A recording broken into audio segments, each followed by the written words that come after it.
Good afternoon. My name is student clinician John Moulton, and this week I am covering a 54-year-old patient that is presenting with a cough. The onset was about a few weeks ago. My differential diagnosis for this would be, first off, I would think it was pneumonia or an acute pneumonia. Possibly could be lung cancer. Maybe pneumoconiosis or environmental exposure to some chemicals. Next, I'm going to be performing my inspection. So first, I'm going to be checking for any scars, lesions, any asymmetry, or any abnormalities. Next, I'm going to have the patient cross her arms, and I'm going to be looking at the ribs and the intercostal spaces. I'm going to be checking the chest wall A to P diameter, the symmetry of cage movement, flaring of the ala, and then looking for any accessory muscle use, dyspnea, and then I'm going to have her hold her hands on her legs, and I'm going to be looking at her nail patterns. Next, I'm going to perform my palpation of the posterior thorax. So I'm going to have my patient cross her arms, and I'm going to palpate the apices, the triangles of auscultation. I'm trying to stay out of the way so you can see. Interscapular, the medial base of the lungs, and the lateral base of the lungs. I'm checking for any pain, tenderness, masses, or asymmetry in those areas. Next, I'm going to perform tactile formitis. So I'm going to have my patient say the words 99 and all 5 of the spots that I palpated before this.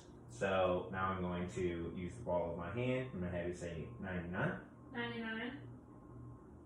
99. 99. 99. 99. Okay. And normally we would have symmetry of vibration. A positive would be increased formitis, indicating lung consolidation or pneumonia, which would have fluid or mass in the lungs. Decreased or absent formitis would indicate emphysema with excess air in the lungs. Next, I'm going to do respiratory excursion. So I'm going to place my hands right here, and I'm going to have my patient take 3 deep breaths.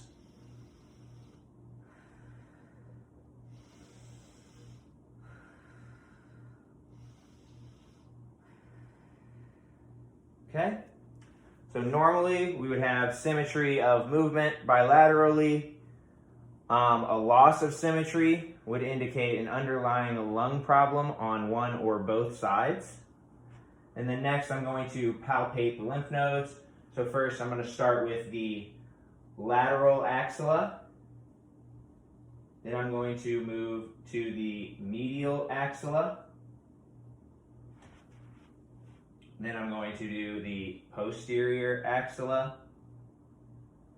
And on this side, same thing. And if you could cover your breast, please. The anterior axilla. Normally, we wouldn't be able to palpate any lymph nodes. If we could palpate lymph nodes, enlarged, non-tender, hard, and non-mobile lymph nodes would indicate cancer. And then the other one would be enlarged, tender, soft, and mobile would indicate an infection.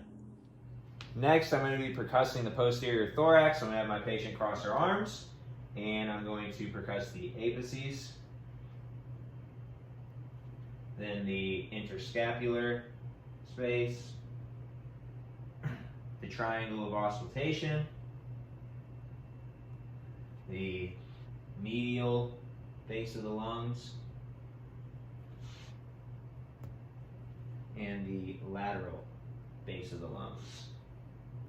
And normal would be resonance. Positive would be if I hear a dull sound indicating cancer or pneumonia, or if I hear hyperresonance, that would indicate emphysema, atelectasis, or pneumothorax. Next, I'm going to be performing diaphragmatic excursion. So I'm going to have my patient take a deep breath in, and I'm going to percuss, listening for the sound change from dull to resonance. I'm going to mark. Same thing on this side. Dull to resonance. Then you can breathe out. Now take another deep breath in and exhale completely. And I'm looking for the top of the diaphragm, which should be about 3 to 5 centimeters above the bottom.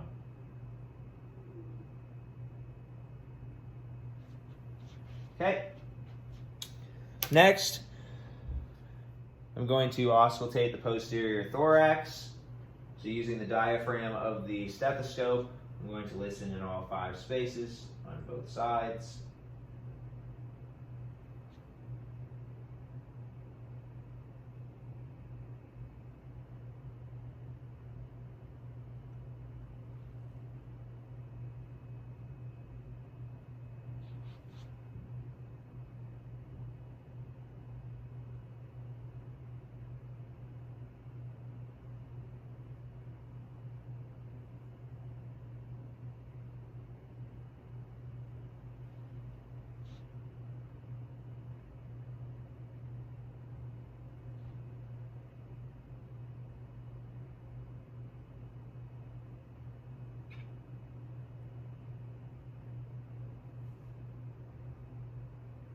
So I'm listening for pitch, intensity, and duration of breath sounds of the bronchial, bronchovesicular, and vesiculars. In a patient with pneumonia, I would hear a loud and high-pitched sound for the bronchial and a normal sound for the vesicular. Next, I'm going to perform bronchophony. So I'm going to be using the diaphragm again, and I'm going to be going over the same 5 spots, the posterior thorax, and I'm going to have my patient say 99 when I hit each spot. Normal voice this time. 99. 99. 99. 99. 99. 99. 99. 99. 99. 99. Okay, so positive would be increased clarity and loudness of spoken words, indicating the presence of consolidation in the lungs. Next, I'm going to do the same thing, but I'm going to have my patient whisper 99.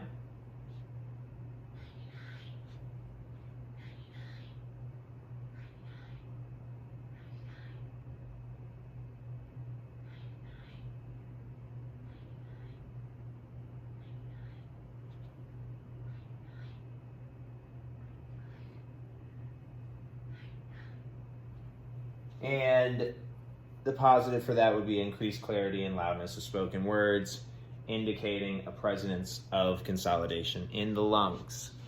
Thank you very much. Have a great weekend.